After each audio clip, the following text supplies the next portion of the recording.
Olá a todas e a todos, sejam bem-vindos de volta ao nosso tutorial de Geant4. Estamos no tutorial número 10 e se você chegou até aqui, parabéns, porque eu sei que não é fácil. Eu já estive na posição também de quem estava aprendendo e eu sei que misturar o fato de que você tem que aprender com uma programação avançada, como é o caso do C++, né, que não é um Python, não é uma linguagem mais simples, e ao mesmo tempo ter que aprender as particularidades de uma biblioteca como essa, complexa, como Geant4, pode ser desafiador. Então, se você chegou até aqui, meus parabéns, mas nós ainda temos um caminho a cumprir. Então, hoje nós vamos falar sobre as ações do usuário, ou User Actions. Essas ações, elas são ações específicas, são instruções específicas dadas para o Geant durante certos momentos da simulação. Mas antes de entender que tipo de ações são essas ou para que elas servem, a gente precisa entender aonde elas entram. E para isso nós temos que entender o papel dos managers. Então vamos falar sobre os managers. O Geant4 ele tem uma coletânea de managers ou gerentes que estão carregados ou encarregados das diversas partes da simulação. Esses managers, eles são singletons. Vou falar brevemente para vocês o que é um singleton. Singleton é um conceito de programação orientada a objeto. O singleton ele é o equivalente em objeto de uma variável global, ou seja, de uma variável na memória que pode ser acessada de qualquer parte do seu programa. O singleton ele é uma classe de única instância. Então, Single Instantiation, então singleton é o nome técnico. Ou seja, uma vez que eu dou um new e crio uma classe, se eu tentar criar de novo, ele vai me barrar, ele vai manter sempre a mesma. E essa classe ela é acessada de qualquer ponto da minha simulação, desde que o arquivo cabeçalho esteja declarado no começo daquele arquivo CPP, daquela unidade de tradução. Basicamente, é o equivalente a uma variável global. E nós já usamos, vocês já viram alguns desses. Lá quando nós escrevemos o nosso main, nós chamamos o G4Run Manager. E quando nós dizemos G4Run Manager beam on, a simulação começou a funcionar. Nós temos vários desses managers. E vamos entender alguns deles. Vamos entender os managers relacionados com o run e com a propagação das partículas dentro do detetor. Como isso funciona? Está aqui um diagrama, alguns dos managers, os que interessam para nós nesse momento. O que nós chamamos de run? Um run é uma coletânea de eventos. E se você viu o tutorial anterior, eu espero que você tenha visto, senão o que você está fazendo aqui, né? Volte e veja. Nós vimos que quando você digita beam on, ali você está falando do número de eventos daquele run. E um evento pode ter múltiplas partículas primárias. Lembra, nós aumentamos para 5 o número de fótons primários na nossa simulação. Então, não importa quantas partículas primárias eu tenho, aquilo é um evento. Quando um evento começa, ele pega as partículas primárias e ele coloca essas partículas numa pilha. Então, nós temos o stack. Esse stack nada mais é do que uma fila onde nós vamos empilhando, então o primeiro que entra é o último que sai. Então se eu crio 3 partículas, a última que eu criei é a primeira que eu vou resolver, por isso que é um stack, é uma coisa em cima da outra, então eu não posso derrubar a minha pilha. Imagina um castelo de cartas, eu não posso tirar uma carta de baixo, a última carta que eu pus é a carta de cima do meu castelinho de cartas, eu preciso tirar a de cima primeiro. Então eu tenho esse particle stack que vai crescendo. Por quê? Eu posso ter uma primária no mínimo, ou N primárias. Mas assim que essa primária começa a se mover, ela forma um track. E ao longo do meu track, eu tenho passos, eu tenho steps. E ao longo desses steps, eu posso criar outras partículas. Quando eu crio outras partículas, elas são adicionadas ao stack. Então eu vou resolvendo essas partículas. Por exemplo, eu tenho 3 partículas primárias. Eu pego a primeira delas e ela começa a se mover. Vamos supor que ela fosse um muon. E depois de um tempo, durante meu track, ela vai dando pequenos passos. Em algum momento o Geante decide que é a hora dela decair. Então ela vai decair em um elétron, um pósitron e também em neutrinos. Quando isso acontece, ele criou essas novas partículas. Ele criou as partículas filhas do muon. Então, ele matou o muon e criou partículas filhas. O que ele faz com essas partículas? Ele coloca no stack. Como elas foram as últimas a serem inseridas, elas estão no topo do stack. E aí elas são retiradas de volta do topo, porque agora o Geante precisa processar a travessia delas pelo detetor. Mas tudo isso mora num evento. Então, um evento tem múltiplos tracks, cada track vem de uma partícula do stack, e isso aqui se repete até que o stack fique vazio. Quando o stack esvazia, o evento se encerra, nós temos um end of event. E aí o próximo evento começa. Então eu tenho múltiplos tracks e o track é dividido em steps. E isso se repete até acabar o run. Então basicamente, eu tenho um manager para cada um desses. Eu tenho o run manager, que é responsável por gerenciar os eventos. Dentro do run manager, eu tenho um event manager, que responde ao run manager. Então o event manager responde ao run manager. O event manager tem dois managers que respondem a ele, é uma hierarquia. Ele tem o Stack Manager, responsável por gerenciar a pilha de partículas a ser processada ainda. E ele tem o Tracking Manager. Então, o Tracking Manager pede qual é a próxima partícula da pilha para poder passar com ela pelo detetor. E enquanto a partícula vai passando, o Track tem um Stepping Manager responsável por gerenciar cada passo que a partícula dá no detetor até que ela saia do detetor, que ela seja absorvida, que ela seja morta pela simulação. Então agora sim, o que são User Actions? São ações que os gerentes aceitam antes ou depois de fazer o trabalho deles, ou às vezes durante, como a gente vai ver aqui. Então o Run Manager, ele tem o User Run Action. O Event Manager tem o User Event Action. O Tracking Manager tem o User Tracking Action. O Stack Manager tem o User Stacking Action. E o Stepping Manager tem o User Stepping Action. Então, cada um desses eu uso para passar instruções para cada um destes. E eles se comunicam. Como é uma hierarquia, é o Run Manager que gerencia todas as ações de usuário relacionadas a cada um dos outros managers também. Então, como eu faço isso?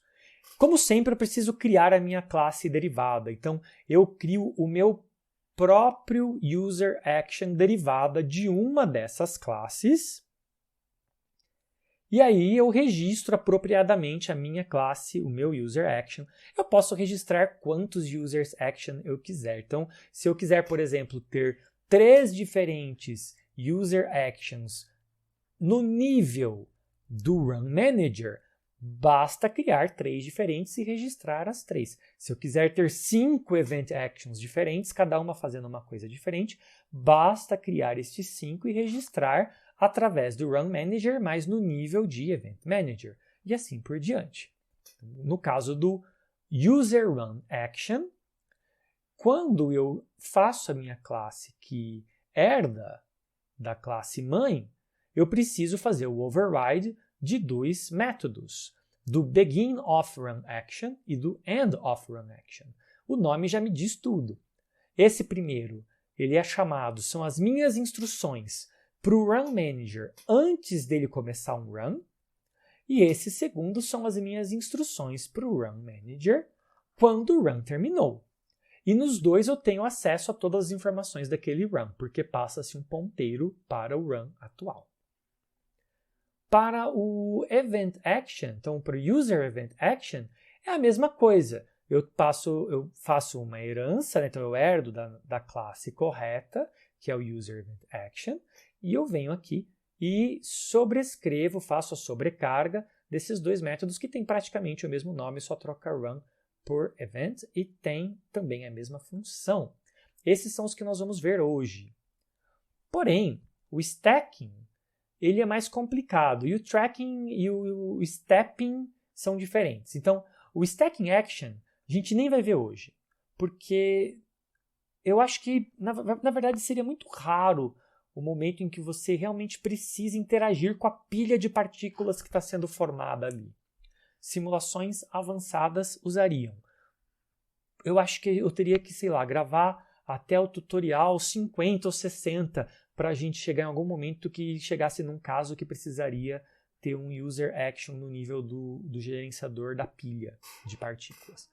Porém, o tracking e o stepping, né, o gerenciador de tracks e de steps, eu posso fazer, só muda um pouco o nome. Então, o tracking, ao invés de ser begin e end, é pre-user tracking action e post-user tracking action, mas é a mesma coisa, só muda a palavra que está aqui na frente. A ideia é a mesma, é antes do track e depois do track. E depois, o step é um só, eu tenho uma única ação, que é o stepping action, que é durante o passo, porque o passo ele ocorre num tempo infinitesimal. Então, quando o passo ocorre, aquilo é um evento, eu vou fazer um passo. E é isso, vamos ao trabalho. Como é de costume, estou começando aqui de uma cópia da pasta do tutorial 9, exatamente onde paramos, e para provar isso para vocês, eu vou fazer um source, compile. Lembrando que esse segmentation fault não é culpa nossa. Isso aqui já deve ter sido corrigido pelo Geante, eu que não quero atualizar a minha versão. E aí vamos lá, tutorial, macros, photons. Nós tivemos bastante trabalho, o tutorial 9 foi bem longo, porque nós preparamos todo o cenário para chegar até aqui. Eu tenho lá minha simulação, disparando várias partículas e chegando no meu sensor. Bom, agora o que eu vou fazer é, eu vou criar as minhas ações do usuário. Vou vir aqui em Source. Vou começar criando o my run action.h. Include. Primeiro, né, antes de tudo, a proteção, pragma once, para não ser carregado mais de uma vez. Depois, include de for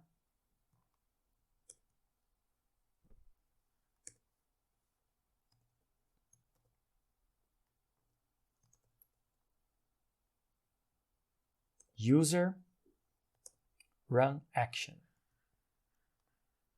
Vou aproveitar também já para criar meu arquivo CPP, my run action CPP, e aqui dentro simplesmente eu preciso chamar o cabeçalho dele, my run action. Por enquanto, tá tudo bem. Agora eu vou fazer a mesma coisa para o event action. Eu já vou criar os dois em paralelo. Então, my event action,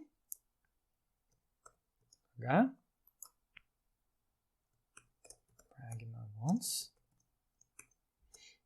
include de for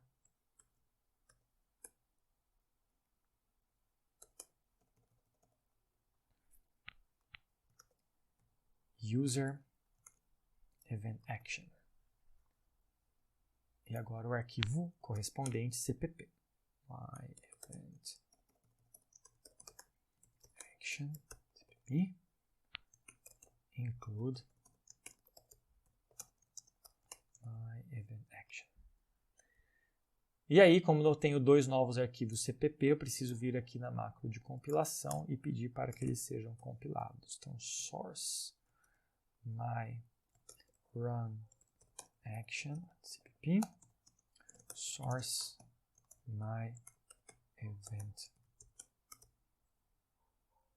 action CPP. Eu não coloquei o user na frente porque eles já são my, né? Então, por que user? Eu já sou user, então, mas você pode chamar como você quiser. Então, se está tudo ok neste momento, a princípio, as coisas deveriam continuar iguais, porque eu nem sequer usei ainda a minha classe, eu nem criei nada, né? Então, vamos começar pelo run action. Vou criar uma classe, então, class my run action, que vai herdar publicamente, então, public, de for user run action.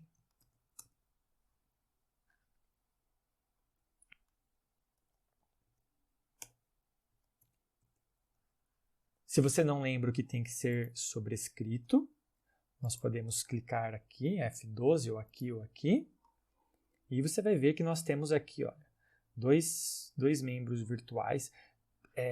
O gerador de run também é virtual, mas a menos que você saiba o que está fazendo, eu recomendo não mexer nisso. Então, vou copiar esses dois para cá. Você pode remover o virtual. E eu vou passar isso daqui também lá para o arquivo CPP, que agora ficou um pouco longe. Tá? Aqui, vou passar para cá. Certo? Agora a gente pega aqui o myRunAction, coloca como namespace. E pronto. Não faz nada ainda, mas o esqueleto da minha classe está pronto. Nós vamos fazer a mesma coisa agora para o EventAction. Então, vamos lá no EventAction. Class myEventAction. Public G4UserEventAction. Mesma coisa. Como eu mostrei na parte teórica da aula, é o mesmo nome. A gente pode fechar isso aqui agora para não dar confusão. Uma coisa que eu não coloquei lá no outro, mas que não é obrigatório, mas eu sempre coloco, é importante. Quando nós estamos criando nossa própria classe e você quer ter certeza que você não errou nada, quando você está sobrescrevendo, fazendo o overload de um método, você vem aqui e coloca a palavra-chave override. Está dizendo para o compilador, olha, eu tenho a intenção de sobrescrever o método da classe mãe. Então, se eu errar alguma coisa, me avise. Sem o override, o que acontece? Se eu cometer algum erro aqui nessa declaração, nessa interface, ele vai achar que é um novo método. Mas se eu colocar em override, ele vai procurar um método igual para sobrescrever. Se o meu erro for grosseiro, ao ponto de que ele não encontra o método que deve ser sobrescrito, ele gera um erro. Então isso aqui é uma forma de me ajudar como programador a ter certeza de que eu estou fazendo a coisa certa. O compilador me ajudando. Muito bem, então da mesma forma eu vou passar isso daqui agora para o EventAction e eu não preciso do override nesse nível. Só lá na declaração. E agora eu só tenho que pegar esse aqui e colocar para dizer que o espaço de nomes é esse, do EventAction. Muito bem, também não faz nada, mas deve funcionar. Agora, eu preciso, apesar de estar tudo em branco, não tem nada acontecendo aqui, eu preciso registrar essas ações. E eu faço isso lá no main, e eu venho aqui no Run Manager, depois da Physics List, isso é muito importante, tem que ser depois da Physics List e antes do Initialize. Então, aqui no meio, eu vou dizer Run Manager, set user action. E eu vou colocar minha ação do usuário aqui, mas eu preciso chamar os arquivos cabeçalhos aqui em cima. Então lembra que eu tinha aqui the action initialization, agora nós vamos criar aqui uma nova linha, the users actions. E aqui nós vamos chamar include my run action, include my event action. Então, posso vir aqui e dizer new my run action. Aqui, como o construtor não pega parâmetro nenhum, você pode pôr parênteses ou não. E por fim, posso fazer a mesma coisa, devo fazer a mesma coisa para o event action. Ele descobre sozinho qualquer qual. Não se preocupe com isso. E pronto. Vamos compilar.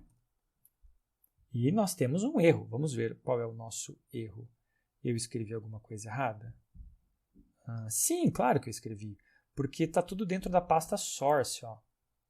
Então eu tenho que colocar aqui a pasta source. Pronto. Com sorte, foi só isso. Quem sabe faz ao vivo, embora esteja sendo gravado.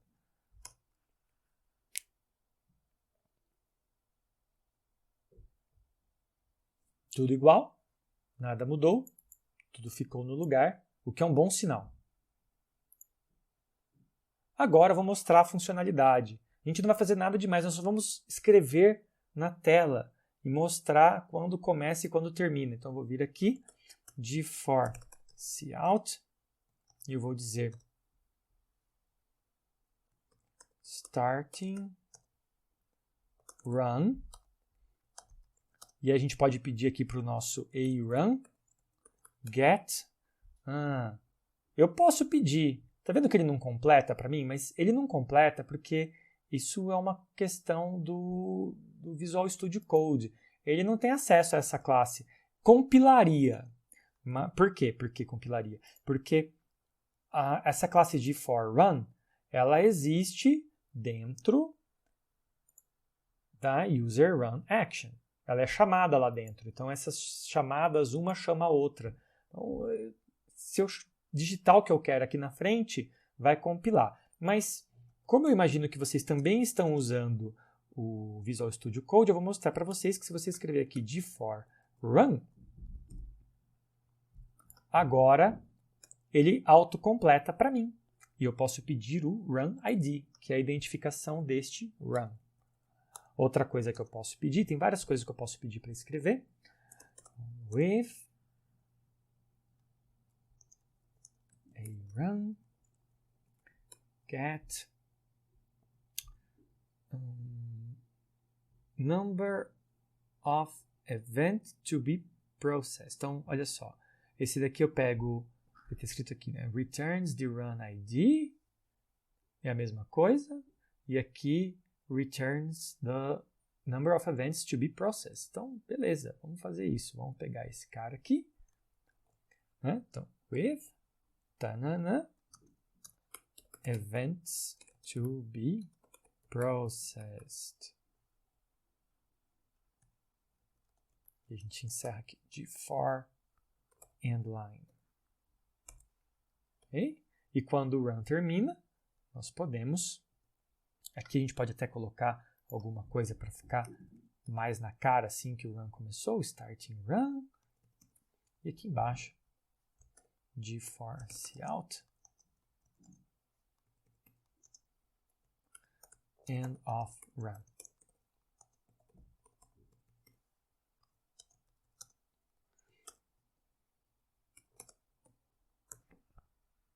Mesma coisa para o event.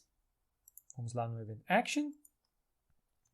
Aqui eu tenho algumas informações diferentes de lá, né? Aqui eu tenho informações do meu evento mesmo. Então, eu posso vir aqui de for cout.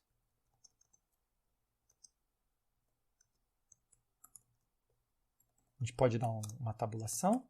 Starting event. E aí, eu peço aqui para o meu event get.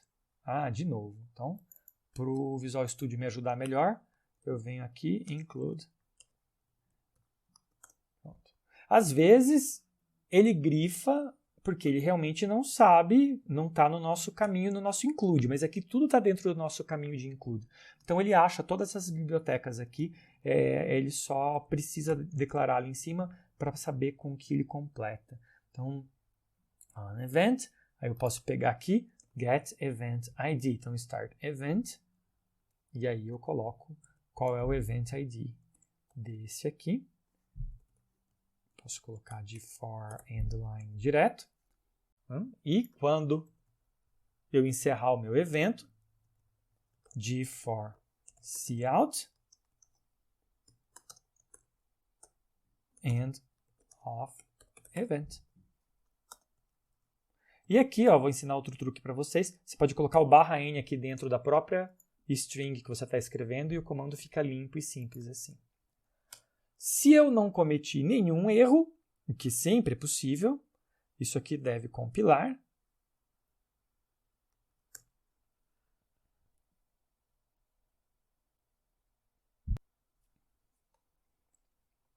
Olha lá. Run, start event, end of event.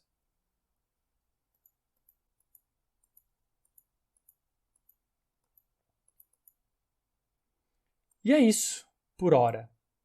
Agora nós estamos prontos para avançar, porque se nós temos controle dessas ações antes e depois do run, antes e depois de cada evento, ou até do tracking, do step, nós podemos começar a guardar os hits, fazer uma coleção de hits. Então vejo vocês no próximo tutorial. Até lá!